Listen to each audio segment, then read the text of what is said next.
से? हाँ, मांगे तो हैं। क्या वजह है? भाई वजह क्या, जान माल की सुरक्षा, वो भी जीवित मृतकों की सुरक्षा होनी चाहिए। जो राजस्व अभिलेखों में मृत कर दिए गए, उनकी जमीन जायदाद हड़प लिया गया है, जान माल की तो सुरक्षा। क्या सारे मृतकों के लिए मांगा है या केवल अपने साथ साथ सारे मृतकों के लिए मांगा, मैं अपने लिए नहीं, अपने लिए जनहित में भी मांगा हूँ। सरकार को सर्वे कराना चाहिए ना भाई। देखिए, जो जीवित लोगों के लिए राइफल है, रिवॉल्वर, बंदूक है, लेकिन मुर्दों के लिए तो AK-47 होना चाहिए। तो इसका प्रशिक्षण भी तो कराना पड़ेगा सरकार। अरे भाई, तो अब लिया जाएगा, सरकार देगी तो प्रशिक्षण कराया जाएगा, मुर्दे करेंगे प्रशिक्षण। लेकिन हाँ, AK-47 की सुरक्षा करेंगे। जो शासन प्रशासन में बैठे हैं कुछ भ्रष्ट अधिकारी कर्मचारी, जिनके अन्याय से लोग पीड़ित हैं, मृतक हैं, उनको न्याय नहीं मिल रहा है। धोखाधड़ी करने वाले, भ्रष्टाचार करने वाले, अन्याय करने वाले, घुसखोरी करने वाले, इनसे हमारी लड़ाई है। शासन प्रशासन के में कुर्सी पर बैठ के लोग जनता का खून चूस रहे हैं। करोड़ मुख्य सचिव उत्तर प्रदेश शासन लखनऊ को दिया हूँ, आज ही रजिस्ट्री किया हूँ। वो गलत नहीं, वो समाचार गलत नहीं लगा है। सरकार दे या न दे, तो सरकार को न्याय नहीं देती है, सरकार को तो फुर्सत नहीं जात बिरादरी धर्म में लड़ाई में न्याय कहाँ करेगी।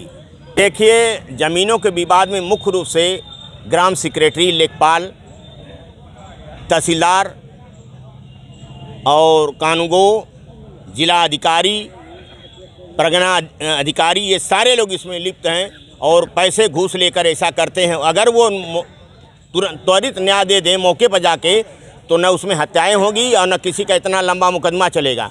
वो घुसखोरी करके सारे विवाद को उलझा देते हैं और वो आदमी मतलब तहसील, चकबंदी, हाई कोर्ट, सुप्रीम कोर्ट तक लड़ता रहेगा, उसको न्याय नहीं मिलेगा। मतलब बाप भी लड़ा मर गया, बेटा भी लड़ा मर गया, पोता भी लड़ रहा है। देखिए, मेरे खिलाफ अब तक मुकदमे के बाद अब तक 1976 से अब तक मेरे खिलाफ एक मुकदमा नहीं दर्ज हुआ। चचेरे भाई का अपहरण किया, मुझे मुलजिम नहीं बनाया गया। मैं विधानसभा 9 सितंबर 1986 में पर्चा फेंका, मुझे उसमें भी मुलजिम नहीं बनाया गया। मेरा नाम तक दर्ज नहीं है पर्चा फेंकने वाला, भारत का है कि पाकिस्तान का कि। नमस्कार, स्वागत है आपका हमारे साथ हैं लाल बिहारी जी। इन्हें मृतक अपने नाम के आगे जोड़ते हैं, तो हम जानते हैं इनसे कि और हाल ही में इन्होंने AK-47 का लाइसेंस भी मांगा है। यह समाचार पत्रों में लगातार आया है कि इन्होंने AK-47 का लाइसेंस मांगा है। तो जानते हैं इसकी क्या वजह है और क्या सरकार से क्या मांगे हैं, क्या तथ्य है इसमें। बहुत बहुत स्वागत है सर। आपने AK-47 का लाइसेंस मांगा है सरकार से? हाँ, मांगे तो हैं। क्या वजह है? भाई वजह क्या, जान माल की सुरक्षा, वो भी जीवित मृतकों की सुरक्षा होनी चाहिए। जो राजस्व अभिलेखों में मृत कर दिए गए, उनकी जमीन जायदाद हड़प लिया गया है। जमीन जायदाद को लेकर आए दिन हत्या मुकदमा अपराध हो रही है, देख रहे हैं। और कोर्ट कचहरी में लाखों करोड़ों लोग दौड़ रहे, उनको न्याय मिलता नहीं, बरसों बरस लड़ते रहे। मैं भी इतनी दिन लड़ाई लड़ने के बाद मुझे भी नहीं अब तक जिंदा माना गया, मुझे नहीं न्याय मिला। 47 वर्ष हो गया। तो इसलिए मैं मांगा हूँ कि जीवित मृतकों के लिए, जो मरे हुए लोग हैं अभिलेख में, उनको AK-47 चाहिए, वो जान माल की सुरक्षा। क्या सारे मृतकों के लिए मांगा है या केवल अपने साथ साथ सारे मृतकों के लिए मांगा, मैं अपने लिए जनहित में भी मांगा हूँ। तो जहाँ तक पिस्टल की बात होती है, रिवॉल्वर, राइफल की बात होती है, तो अमूमन लोग चला लेते हैं। आप इतनी भारी संख्या में मृतक हैं, जो कितनी संख्या में है और कितना? अरे भाई, संख्या तो सरकार को सर्वे कराना चाहिए ना भाई। देखिए, जो जीवित लोगों के लिए राइफल है, रिवॉल्वर, बंदूक है, लेकिन मुर्दों के लिए तो AK-47 होना चाहिए। तो इसका प्रशिक्षण भी तो कराना पड़ेगा सरकार। अरे भाई, तो अब लिया जाएगा, सरकार देगी तो प्रशिक्षण कराया जाएगा, मुर्दे करेंगे प्रशिक्षण। तो अगर सरकार आपकी बातों को इस तरह संज्ञान में लेने के लिए आपने इस तरह का कदम उठाया है या केवल आपको लाइसेंस एक्चुअल में चाहिए? लेकिन हाँ, AK-47 की सुरक्षा करेंगे। जो शासन प्रशासन में बैठे हैं कुछ भ्रष्ट अधिकारी कर्मचारी, जिनके अन्याय से लोग पीड़ित हैं, मृतक हैं, उनको न्याय नहीं मिल रहा है। धोखाधड़ी करने वाले, भ्रष्टाचार करने वाले, अन्याय करने वाले, घुसखोरी करने वाले, इनसे हमारी लड़ाई है। शासन प्रशासन के में कुर्सी पर बैठ के लोग जनता का खून चूस रहे हैं। करोड़ों रुपये आदमी आज बर्बाद हो रहे हैं, करोड़ों मुकदमा लड़ रहे हैं, उसको न्याय नहीं मिल रहा है। इस तरह से मृतक भी कोर्ट कचहरी में दौड़ रहे हैं, उनको न्याय नहीं। मुझे 47 वर्ष में न्याय नहीं मिला अब तक। मुझे 10,000 रुपया लगा के दागी भी बना दिया गया। तो कहने का मतलब कि अभी कैसे कहा जाए, या केवल अपनी बात आप ऊंची करने की, सरकार जाने की ये चीज़ें इस तरह की हैं इसलिए आप ऐसा कदम उठा? बिल्कुल, हम इसीलिए मैं दिया हूं कि मैं पहले से भी 47 बजे से लिख रहा हूं, लेकिन सरकार ध्यान नहीं देती है, आनाकानी करके कर देती है। और जो अधिकारी कर्मचारी है कुछ न कुछ टेक्निकल वो अपना आख्या रिपोर्ट लगा देते हैं। तो यह जो है कि मांग आपने कहाँ की, किसको आपने लेटर दिया था? मैंने किसको दिया था? मुख्य सचिव उत्तर प्रदेश शासन लखनऊ को दिया हूँ, आज ही रजिस्ट्री किया हूँ। अच्छा, आज रजिस्ट्री? जी हाँ।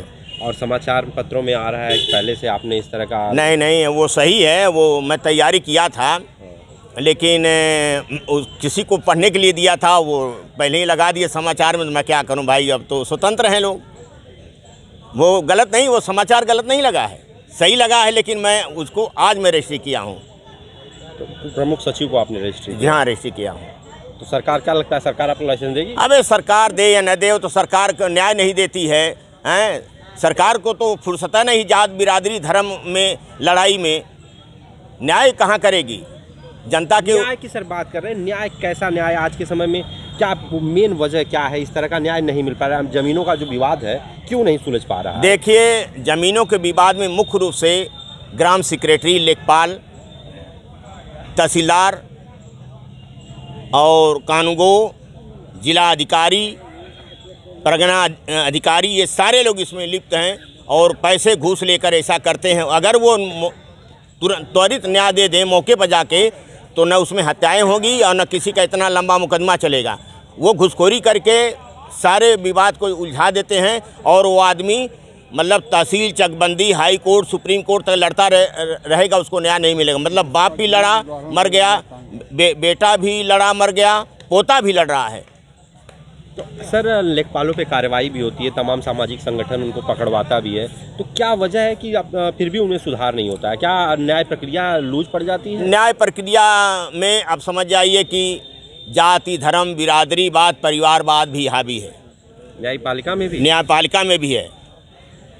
अगर आप सर्वे करा दें न्यायपालिका का तो उसमें पता चल जाएगा, उसमें भी परिवारवाद है। आप जो लड़ाई लड़ रहे हैं, आपको अब तक न्याय नहीं मिला, तो अन्य ऐसे बहुत से लोग आपके साथ हैं, कैसे न्याय मिलेगा? क्या उम्मीद है? क्या न्याय मिलेगा? न्याय कैसे मिलेगा? वो कहते हैं पहले, वो हम लोग कहते हैं कि जांच प्रक्रिया से उसको न्याय मिलना चाहिए। अधिकारी कहते हैं नहीं, मुकदमा कर दीजिए, हम 2 तारीख में निर्णय कर देंगे। आज जब मुकदमा कर देता तो 10 बरस, 20 बरस, 40 बरस तक वो तारीखें मिलती रहती हैं, एक अदालत से दूसरी अदालत, दूसरी अदालत तीसरी अदालत। मतलब आप समझ जाइए कि तहसील, चकबंदी, कमिश्नरी, कलेक्टरी, हाई कोर्ट, सुप्रीम कोर्ट तक आदमी को लड़ना पड़ता है। वो ऐसी टेक्निकल चीज़ है कानूनी कि वो आदमी एक तारीख लेकर भागेगा तो कहीं न कहीं भागता रहेगा। अपने को जिंदा करने के लिए आपने पहला मुकदमा कब दर्ज कराया था? देखिए, मेरे खिलाफ अब तक मुकदमे के बाद अब तक 1976 से अब तक मेरे खिलाफ एक मुकदमा नहीं दर्ज हुआ, जबकि मैं मुकदमा अपने ऊपर दर्ज कराने के लिए कई ऐसा मतलब विरोध किया था, जानबूझ के नहीं, मैं मुलजिम बनने के लिए विरोध किया था। मैं अपने चचेरे भाई का अपहरण किया, मुझे मुलजिम नहीं बनाया गया। मैं विधानसभा 9 सितंबर 1986 में पर्चा फेंका, मुझे उसमें भी मुलजिम नहीं बनाया गया। मेरा नाम तक दर्ज नहीं है, पर्चा फेंकने वाला भारत का है कि पाकिस्तान का कि किस देश का है। तो इस तरह से मैं हाई कोर्ट में जज के सामने अपनी बात कहा कि मैं माननीय स्वर्गीय राजीव गांधी के साथ चुनाव लड़ा था, उसमें मैं स्टे कराने के लिए गया था। मैं कहा कि यदि मैं मुर्दा हूं तो चुनाव को स्टे किया जाए, जिंदा हूं तो चुनाव कराया जाए। उसमें जज सुनकर मेरी बात और मुकदमा खारिज किए, तब भी मेरे खिलाफ कोई कार्रवाई नहीं हुई। तो क्या बात है कि आप अपने ऊपर ही मुकदमा कराना चाहते हैं? मैं उसमें कराना चाह रहा था जिंदा होने के लिए, और हर साल लगभग समझिए कि दूसरे तीसरे बरस में मैं अपना पुलिस चरित्र प्रमाण पत्र बनवाता हूँ। इस समय भी 2-3 दिन पहले मेरा चरित्र प्रमाण पत्र बन गया है। आज तक कोई मुकदमा? अब तक मेरे खिलाफ कोई मुकदमा। मैं तो कह रहा हूँ कि इस तरह का हमारे उत्तर प्रदेश के मुख्यमंत्री का अगर पुलिस चरित्र प्रमाण पत्र मांगा जाए तो शायद वो भी नहीं सुरक्षित होंगे, वो भी कोई न कोई मुकदमा हो जाएगा। माननीय प्रधानमंत्री के से मांगा जाए पुलिस चरित्र प्रमाण पत्र, उनके खिलाफ भी कुछ मिल जाए, लेकिन एक मुर्दा आदमी के अब तक कोई मुकदमा नहीं हुआ। जबकि मैं अपने जीवित होने के लिए मुकदमा अपने ऊपर कराना चाहता था। अपहरण किया, झगड़ा किया, डीएम से झगड़ा किया, विधानसभा में पर्चा फेंका, भूख हड़ताल किया, दरोगा को घूस दिया। तो इस तरह से तमाम मैं किया। मैं जानबूझकर नहीं किया। मैं हमेशा संविधान और कानून न्यायालय का सम्मान करता हूं और अहिंसा पूर्वक विचारों की क्रांति अनोखे संघर्षों से अपनी आवाज़ उठा रहा हूं। लेकिन क्या कहा जाए यहाँ की व्यवस्था और यहाँ के, मैं तो समझता हूँ कहना पड़ता है कि हमारे भारत में से अच्छे तो अंग्रेज़ थे। यहाँ जो अधिकारी कर्मचारी हैं ये तो काले अंग्रेज हैं, इनसे तो और खतरा है, ये न्याय नहीं देते हैं। सर, हमेशा हर सरकारें न्याय की बात करती हैं, आम जनता को न्याय मिल रहा है, तो आपका मानना है कि ये सही नहीं है, ऐसा होता नहीं, मिलता नहीं है न्याय? देखिए, न्याय तो नहीं मिलता है। अगर कोई तो कैसे लड़ाई कोई लड़ेगा? कैसे लड़ेगा? लड़ते मर जाएगा। हम भी चिल्ला रहे, हम भी मर जाएंगे, जो आएगा वो भी मर जाएगा। 35 साल से आप लड़ रहे हैं? 35 नहीं, 47 वर्ष हो गया। 47 वर्ष से। अभी तो 10,000 जुर्माना लगा। मुझे तो ये भी नहीं समझ में आ रहा कि कोर्ट ने हमारे खिलाफ जिंदा का वो 10,000 लगाया है कि मुर्दा का लगाया। अभी कोर्ट मेरे पक्ष में कोई मोहर नहीं लगाई है कि ये जिंदा है या मुर्दा है। और देखिए, लाख कोई अपराधी हो, कोर्ट जिसको मोहर लगा देती है वही दोषी निर्दोष माना जाता है। अभी मेरे पक्ष में न लोअर कोर्ट, न हाई कोर्ट, न सुप्रीम कोर्ट कोई नहीं लगाया है कि आदमी है सही। अभी मान ही नहीं रहा कि 18 साल का मुआवजा मांगा था, 18 साल का मुआवजा मुझे मिला नहीं। अब मेरे ऊपर 10,000 जुर्माना भी लग गया, दागी भी मैं हो गया। इसी तरह का एक मामला देवरिया में भी आया, तो क्या उसमें भी यही मानते हैं कि अधिकारियों का हाथ है? अधिकारी कर्मचारी अगर त्वरित न्याय दे दें मौके पर जांच करके, तो ये बवाल नहीं होगा। वो तो नरसंहार हुआ है ज़मीन को लेकर। आप देखिए, अब इस समय तो और बहुत बड़ा बवाल होने वाला, लोगों को जानकारी नहीं है। पोखरा, पोखरी, बाहा, तालाब, ऊसर, बंजर आदि जितने हैं, ये सारे पहले गरीब लोग को उसमें बसे हैं, पट्टा भी नहीं हुआ है। अब उनका मकान गिराया जा रहा है, उनका सब तबाह किया जा रहा है। कुछ लोग पहले गरीबी में, जमींदारी प्रथा में किसी की हरवाई करते थे, किसी को भैंस देकर, किसी को कुछ देकर ज़मीन ले लिए और पता चला कि उनके लिखाने भर के पैसा नहीं था। अब वो ज़मीन उन्हीं के नाम है, अब वो अपनी ज़मीन निकाल रहे हैं, उनके पोते नाती अब बेच रहे हैं। तो ये भी एक बहुत बड़ा विवाद, मतलब एक सार्वजनिक रूप से ये जनता का बहुत बड़ा नुकसान है। जनता को तबाह किया जा रहा है, जनता को गरीबों की तरफ, मतलब एक क्रांति की तरफ लाया जा रहा है। इन सबके बीच सर दोषी कौन है, सरकार या केवल नौकरशाह? देखिए, सरकार कोई हो, चलाते हैं नौकरशाह, नौकर ही चलाते हैं, IAS PCS चलाते हैं, अधिकारी कर्मचारी चलाते हैं। आते हैं, नेता आएंगे चले जाएंगे, लेकिन उन्हीं के हाथ में है। अधिकारी कर्मचारी जो चाहेंगे, अब देखिए, अगर थाने का पुलिस जो रिपोर्ट लगा दिया वही मान होगा, उसी पर कोर्ट को निर्णय देना है। लेखपाल और कानगो तहसीलदार जो आख्या लगा दिया उसी पर मान होना है। जो ग्राम सेक्रेटरी लगा दिया रिपोर्ट वही पर मान होना है। तो सारी व्यवस्था जो है, देखिए, ये सब बेकार है। मेरे मानने का मतलब, नीचे लेखपाल ऊपर राज्यपाल, बीच में इनका कोई मतलब नहीं है। आप प्रधानमंत्री को देंगे, राष्ट्रपति को देंगे, मुख्यमंत्री को देंगे एप्लीकेशन, वो धीरे धीरे फिर उसी लेखपाल के पास आएगा। जहां आपको अन्याय हुआ है, जो अन्यायी है वही फिर आप रिपोर्ट लगाए। बताइए, जो अन्याय कर रहा है वो उससे कैसे न्याय की उम्मीद किया जाए? अगर सरकार आपसे सुझाव मांगे तो ऐसे कर्मचारियों के साथ क्या करना चाहिए? भाई, कर्मचारियों के साथ मैं तो करना नहीं चाहिए। उनको उनके खिलाफ गलत करने, उनके खिलाफ मुकदमा होना चाहिए, उनको सज़ा होनी चाहिए, उनको मतलब ऐसी धारा लगनी चाहिए। उनकी जो आर्थिक रूप से जो उनका मकान है, जिन्होंने वो क्या, उनसे वसूली करना चाहिए। इस तरह से सरकार को करना चाहिए, लेकिन सरकार भी फेल है, सरकार बेबस है। अच्छा, भ्रष्टाचार के लिए तमाम नए अक्सर कानून बनते रहते हैं, तमाम कानून हैं, पुराने भी नए भी, तो क्या लगता है उस कानूनों का कोई है असर है? अब देखिए, है, सिविल CID, तमाम ऐसी चीज़ें हैं। अब देखिए, थाने पर जब आप जाएंगे तो लिखा रहता है दलालों का प्रवेश वर्जित है, लेकिन बेगर दलाल का थाना नहीं चलता है। सिगरेट पर लिखा रहता है हानिकारक है, गुटखा पर लिखा रहता है। तो क्या कहा जा, क्या कहा जा, आप कहाँ कहें, कैसे? अब मेरे तो नहीं कुछ समझ में आ रहा है। आप सोचिए, आप लोग बुद्धिजीवी वर्ग हैं, ये कैसे चलेगा भाई? एक तरफ तो कहा जा रहा है कि दलालों से प्रवेश वर्जित है, वहाँ घुस जा रहे हैं, बगैर दलाल का थाना नहीं चलेगा। सिगरेट पर लिखा है, सारे पर लिखा है हानिकारक है, शराब पर लिखा हानिकारक है, लेकिन शराब भी तो सरकार बनवाती है। शराब बेचने वालों को पकड़ती है, पीने वालों को पकड़ती है, लेकिन जो फैक्ट्री में बनता है शराब, जो लाइसेंस देती है शराब, उसको नहीं पकड़ती है। तो एक तरफ सरकार कहती है कि चोरी करो, दूसरे कहती है कि जाग जाओ। चोर अभी चोरी कर रहा है, वो क्या ना इस समय चों चों बजता है, सायरन बजता है ना कि वो अगर चोरी करता हो तो वो भाग जाए, सजग हो जाए।